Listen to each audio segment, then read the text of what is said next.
అమ్మవారి యొక్క 117వ నామం భక్త సౌభాగ్యదాయిన్యై నమః. 118వ నామం భక్త ప్రియాయై నమః. భక్త సౌభాగ్యదాయిన్యై నమః అంటే 4 రకాల భక్తులకు అమ్మవారు సౌభాగ్య లక్షణాన్ని ప్రసాదిస్తుంది. ఎవరా 4 రకాల భక్తులు? ఆర్తులు, జిజ్ఞాసులు, అర్ధార్థులు, జ్ఞానులు.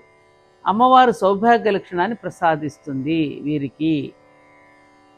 అమ్మవారికి శుభగా అనే నామం కూడా ఉంది. అందువలన భక్త సౌభాగ్యదాయిని అంటే భక్తులకు అమ్మవారిని అంటే తననే ఇచ్చునది అనగా సాయుధ్యం ఇచ్చునది అని కూడా అర్థం చెప్పుకోవచ్చు.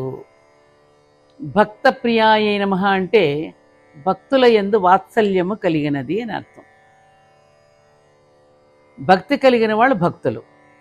వీళ్ళ యొక్క సాన్నిధ్యంలో పంచదార ఏ విధంగా కరిగి ఒరిగి నీటిలో ఐక్యమైపోయి తన అస్తిత్వాన్ని కోల్పోతుందో అలాగే అమ్మవారి సాన్నిధ్యంలో తాదాత్మ్య స్థితిని పొందేవారిని భక్తులు అంటారు. ఈ లక్షణాన్ని భక్తి అంటారు. జీవుల ఈ లక్షణం ఉంటే అమ్మవారికి ఇష్టం. జీవుల్లో ఈ లక్షణం ఉంటే అమ్మవారికి చాలా ఇష్టం. భక్తి ప్రియ అనే విధమైన నామానికి ఈ లక్షణం గలవారంటే ఇష్టమని, భక్త ప్రియ అనే విధంగా వ్రాసుకునే నామానికి అర్థాలు చెప్పుకోవాలి. మనకన్నా చిన్నవారి మీద ఉండే ప్రేమను వాత్సల్యమని, మన తోటివారి మీద ఉండే ప్రేమను స్నేహమని, మనకన్నా పెద్దవారి మీద ఉండే ప్రేమను భక్తి అని అంటారు. అవునా? అంటే వాత్సల్యం, స్నేహం, భక్తి ఈ 3 కూడా ప్రేమ యొక్క రూపాలే కానీ వేరైనవి కాదు.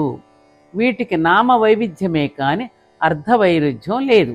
అందుకని భక్త ప్రియ అన్నప్పుడు భక్తులు అమ్మవారికి పిల్లలే కాబట్టి ప్రియ అనే పదానికి వాత్సల్యమనే చెప్పుకోవాలి.